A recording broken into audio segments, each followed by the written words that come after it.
So the problem we have here is of the topic related to compound proportion. Students, proportions हमारे पास कोई भी दो quantities, कोई भी दो टाइप्स ऑफ वैल्यूज़ जो होती हैं उनका कंपैरिजन बेसिकली होता है, उनका रेशियो होता है। सही है। अब अगर हमारे पास दो से ज़्यादा अगर वैल्यूज़ आ जाएं, जैसे हमारे पास यहाँ इस प्रॉब्लम के अंदर तीन वैल्यूज़ जो हैं उनके बारे में बेसिकली डिस्कस किया जा रहा है। First one is the KG weight of the luggage, ठीक है। Second is the distance it had to be travelled and the third one is the price और द कॉस्ट। सही है। तो हमारे पास यहाँ पे तीन वैल्यूज़ हैं जो कि कंपाउंड प्रोपोर्शन में हैं। सही। तो कंपाउंड प्रोपोर्शंस के प्रॉब्लम्स को हम किस तरीके से सॉल्व करते हैं उससे हम ज़रा देखेंगे इस वीडियो में, ठीक है। लेकिन उससे पहले हमें डायरेक्ट और इनडायरेक्ट प्रोपोर्शंस, जिसे हम इन्वर्स प्रोपोर्शन भी कहते हैं, उनके बारे में हमें बेसिक नॉलेज होनी चाहिए। स्टूडेंट्स, डायरेक्ट प्रोपोर्शंस हमारे पास किस तरह की प्रोपोर्शंस होती हैं, ठीक है, पहले उसे हम यहाँ पे डिस्कस कर लेते हैं। डायरेक्ट प्रोपोर्शन, अब प्रोपोर्शन कहें या वेरिएशन कहें, बात एक ही है। स्टूडेंट्स, डायरेक्ट प्रोपोर्शन हमारे पास किस टाइप की प्रोपोर्शन होती है? डायरेक्ट प्रोपोर्शन हम उस प्रोपोर्शन को कहते हैं जिसमें हमारे पास जो दो क्वांटिटीज़ होंगी, सही है, वो साइमल्टेनियसली एक ही वक्त में वो इंक्रीज़ करेंगी या डिक्रीज़ करेंगी। जैसे इसकी आप आसान सी एग्जांपल ले सकते हैं। अगर हम यहाँ पे बात करते हैं किसी भी प्राइस की और क्वांटिटी की, ठीक है। जैसे सपोज़ करें हमें कोई पेन परचेज़ करने जाना है, तो अगर हम एक पेन परचेज़ कर रहे हैं और उस पेन की प्राइस लाइक 100 रुपीज़ है, ठीक है। एक पेन हम परचेज़ कर रहे हैं वो 100 रुपीज़ का है। अगर हम पेन की क्वांटिटी को इंक्रीज़ कर दें तो ऑब्वियस सी बात है हमें जो प्राइस पे करने होंगे, ठीक है, जो अमाउंट हमें पे करनी होगी वो भी ज़्यादा होगी, वो भी इंक्रीज़ कर जाएगी, है ना। अगर हम एक के बजाय 5 पेन्स परचेज़ करते हैं तो अगर एक पेन 100 रुपीज़ का था तो 5 पेन जो है वो कितने हमारे पास 500 रुपीज़ के हो जाएंगे, ठीक है। अगर हम यहाँ पे पेन की क्वांटिटी को डिक्रीज़ कर दें तो ऑब्वियस सी बात है उसकी जो अमाउंट है वो भी डिक्रीज़ हो जाएगी। मतलब 5 पेन अगर हमारे पास 500 रुपीज़ के हैं तो 3 पेन अगर हमने 5 से 3 डिक्रीज़ कर दिया है तो यहाँ पे जो उसके प्राइस हैं जो कि 500 थे वो भी क्या हो जाएंगे, डिक्रीज़ हो जाएंगे। तो ऐसी प्रोपोर्शन को हम डायरेक्ट प्रोपोर्शन कहते हैं जो कि साथ ही इंक्रीज़ करें और साथ ही डिक्रीज़ करें, ठीक है। आई गेस ये कॉन्सेप्ट आप सबको क्लियर हो गया होगा, ठीक है। अब बात करते हैं हम इनडायरेक्ट या इन्वर्स की। तो स्टूडेंट्स, इनडायरेक्ट या इन्वर्स का मतलब हमारे पास क्या होता है, जब हमारे पास दो क्वांटिटीज़ कुछ इस तरीके से रिलेट करें कि अगर एक क्वांटिटी इंक्रीज़ कर रही हो तो सामने वाली क्वांटिटी डिक्रीज़ कर जाए, या अगर पहली डिक्रीज़ कर रही हो तो सामने वाली इंक्रीज़ कर जाए, तो ऐसी क्वांटिटीज़ को हम इनडायरेक्ट या इन्वर्स प्रोपोर्शन कहते हैं। इसकी एग्जाम्पल क्या हो सकती है? सपोज़ करें आपने अपने रूम के अंदर पेंट करवाना है, ठीक है। तो आप कोई वर्कर्स जो है वो लेकर आते हैं, आपने कहा कि भाई आप 5 वर्कर्स जो हैं वो असाइन कर रहे हैं उस रूम को पेंट करने के लिए, और वो 5 वर्कर्स जो हैं वो 10 डेज़ जो है वो कंज्यूम कर रहे हैं। वो 5 वर्कर्स 10 दिन के अंदर रूम को पेंट करके दे सकते हैं। अब मुझे बताएं, अगर यहाँ पे अगर हम नंबर ऑफ़ वर्कर्स को इंक्रीज़ कर दें तो क्या नंबर ऑफ़ डेज़ रिड्यूस हो जाएंगे? ऑब्वियसली अगर हमने नंबर ऑफ़ वर्कर्स को 5 से इंक्रीज़ कर दिया तो जो नंबर ऑफ़ डेज़ हैं जो कि इनिशियल तौर पे हमारे पास 10 हैं वो डिक्रीज़ हो जाएंगे, सही है। तो ऐसी प्रोपोर्शन को हम इनडायरेक्ट प्रोपोर्शन कहते हैं, सही। तो आई गेस ये कॉन्सेप्ट आपको क्लियर हो चुका होगा। अब कुछ देर के लिए इस कॉन्सेप्ट को अपने माइंड में लाजमी रखिएगा, क्योंकि यहाँ पे जब हम एरो मेथड अप्लाई करेंगे तो ये कॉन्सेप्ट हमारे बहुत काम आने वाला है, सही है। तो ज़रा हम इस क्वेश्चन की तरफ आते हैं। स्टूडेंट्स, इस क्वेश्चन में हमारे पास तीन चीज़ों की बात हो रही है, KG, distance which is in kilometres and price which is in rupees, सही है। तो केजी यहाँ पे बेसिकली हमारे पास वेट ऑफ द लगेज है। तो मैं यहाँ पे 3 कॉलम्स में बना रहा हूँ। मैं यहाँ पे बात कर लेता हूँ वेट की, डिस्टेंस की एंड कॉस्ट या प्राइस की, सही है। स्टूडेंट्स, ये मैंने 3 कॉलम्स बनाए हैं, बेसिकली 3 रेशोज़ हैं। यहाँ पे हम जानते हैं फ्रॉम द गिवन क्वेश्चन कि अगर 12 kg का वेट है, 12 kg का अगर लगेज है, तो उसे डिस्टेंस कितना ट्रेवल करवाना है हमें? 36 किलोमीटर्स। एक्सक्यूज मी, 36 किलोमीटर्स उसे डिस्टेंस ट्रेवल करवाना है, और जो कॉस्ट हमें आ रही है वो आ रही है 24 रुपीज़। सही है, ये 3 हमारे पास रेशोज़ आ गए इसके। ठीक है, फर्दर हमें मालूम है, जो हमें फाइंड करना है वो कह रहा है कि how much fair will be charge, which means how much cost will it happen for the luggage of 18 kg for a distance of 12 kilometres. सही है, अब यहाँ पे लगेज हमारे पास हो चुका है 18 और डिस्टेंस हो चुका है 12 और कॉस्ट हमें नहीं मालूम। सही है, हमें कॉस्ट नहीं मालूम, हमें वही चीज़ फाइंड आउट करनी है, तो इसको हम कोई वेरिएबल कह देते हैं। हम सपोज कर लेते हैं कि ये हमारे पास वेरिएबल है x। ठीक है, तो हमें यहाँ पे बेसिकली x की वैल्यू को कैलकुलेट करना है। ठीक है, उसे कैलकुलेट करने से पहले हम यहाँ पे क्या करते हैं, हम यहाँ पे कंपैरिजन करते हैं इन तीनों क्वांटिटीज़ का इस तरीके से कि जो हमारे पास अननोन वैल्यू आ रही है, जो अननोन कॉलम है, वो बेसिकली हमारे पास इन दोनों से कंपेयर किया जाएगा। ठीक है, इससे पहले हम इससे कंपेयर करेंगे एंड देन इस वैल्यू को हम कंपेयर करेंगे वेट के साथ। ठीक है, तो सबसे पहले बात करते हैं भाई हम डिस्टेंस की और कॉस्ट की।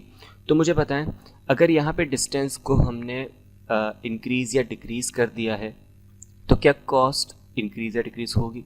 ऑब्वियस सी बात है, अगर हमारे पास डिस्टेंस बढ़ जाएगा तो जो कॉस्ट है वो भी बढ़ जाएगी, वो भी इंक्रीज़ कर जाएगी। या अगर डिस्टेंस कम हो जाएगा तो जो कॉस्ट है वो भी कम हो जाएगी। मतलब ये जो हमारे पास प्रोपोर्शन है ये डायरेक्ट प्रोपोर्शन है।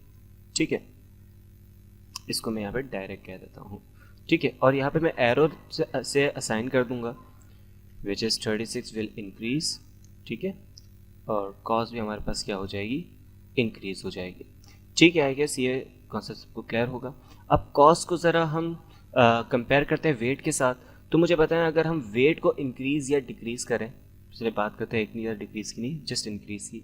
अगर हम वेट को इंक्रीज़ करें तो कॉस्ट इंक्रीज़ होगी, ऑब्वियस सी बात है। अगर हमने वेट को इंक्रीज़ कर दिया, वेट को बढ़ा दिया, तो जो उसे आने या ले जाने का क्या कहते हैं अमाउंट है वो भी इंक्रीज़ कर रही होगी। सही है, मतलब ये भी हमारे पास किस प्रोपोर्शन के अंदर आ गया?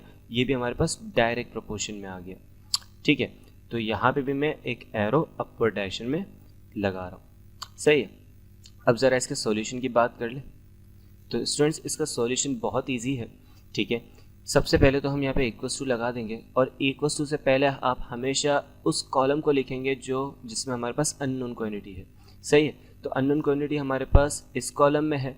सही है, और हमेशा आपने स्टार्ट लेना है विद द टेल। सही है, तो टेल पे हमारे पास लिखा है x, so it will be x upon 24 equals to, यहाँ पे अब इन दोनों में से कोई भी आप पहले लिख दे, कोई भी आप बाद में लिख दे, इससे कोई फ़र्क नहीं पड़ता। बस आपने यहाँ पे टेल से स्टार्ट लेना है। सो it will B 12 upon 36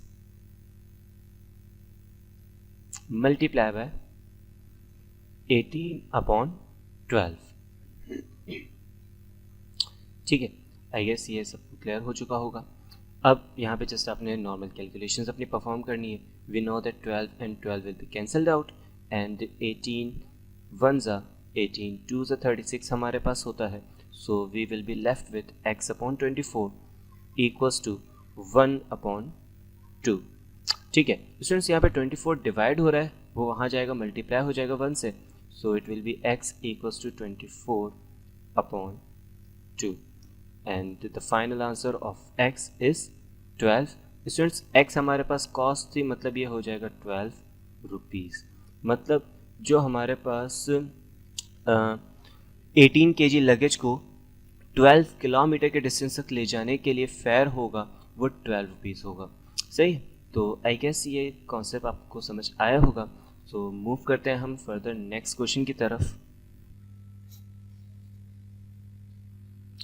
so here we have the quite similar question. Students, यहाँ पे भी हमारे पास क्या कह रहा है? The price of a carpet 16 metres long and 6 metres wide is 6288।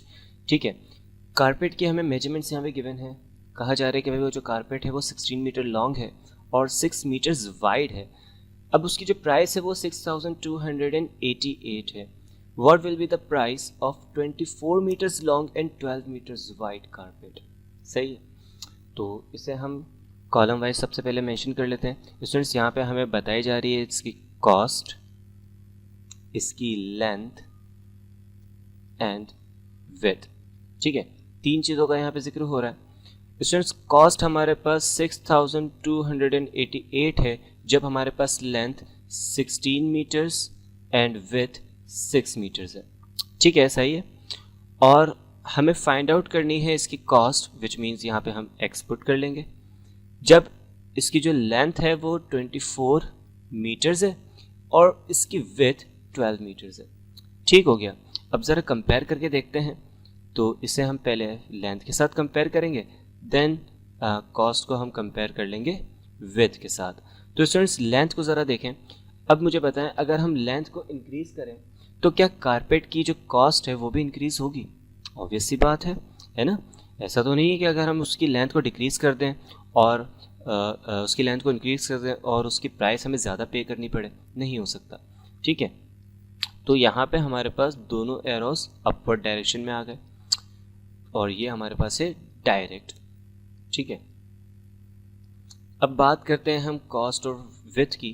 तो स्टूडेंट्स यहाँ पे भी हमारे पास डायरेक्ट ही होगा, क्योंकि अगर हम उसकी विड्थ को इंक्रीज़ करें तो जो उसकी कॉस्ट है वो भी इंक्रीज़ हो जाएगी। सही, तो यहाँ पे भी हम एरो अपवर्ड डायरेक्शन में ही लगाएंगे। सही, अब इसके सॉल्यूशन की तरफ आते हैं। तो सॉल्यूशन में इक्वल्स टू और इक्वल्स टू से पहले हमेशा जो अननोन क्वांटिटी वाला कॉलम है उसे लिखा जाता है।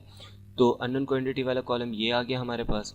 इसमें टेल से स्टार्ट लेंगे, so it will be x upon 6288 equals to के बाद लेंथ और विड्थ में से पहले कोई भी लिख दे, बाद में कोई भी लिख दे, इससे कोई फ़र्क नहीं पड़ता। बस आपने टेल से स्टार्ट लेना है, which means 24 upon 16 multiply by 12 upon 6। ठीक है, ये टेल से अपवर्ड गए तो 12 अपॉन 6 हो गया। स्टूडेंट्स अब यहाँ पे हमारे पास कुछ कैलकुलेशंस, 6 1 ज़ा 6 एंड 6 2 ज़ा 12, 2 1 ज़ा 2 एंड 2 8 ज़ा 16, 8 1 ज़ा 8 एंड 8 3 ज़ा 24। So we will be left with x upon 6288 equals to 3 upon 1 और डिनोमिनेटर पे 1 नहीं लिखा जाता। ठीक है, तो यहाँ पे हम 6288 डिवाइड हो रहा है, वहाँ जाएगा मल्टीप्लाई हो जाएगा। सो it will B 3 into 6288। Students इसको मल्टीप्लाई कर लें तो 6 मल्टीप्लाई बाय 6288। स्टूडेंट्स यहाँ पे हमारे पास आंसर क्या आएगा, इसको ज़रा आप अपने पास भी कैलकुलेट करें। मेरे पास यहाँ पे आ रही है इसकी वैल्यू विच इज़ 18,864 रुपीज़। तो आई गेस सिमिलर क्वेश्चन था और काफ़ी इजी था। मूव करते हैं हम नेक्स्ट क्वेश्चन की तरफ।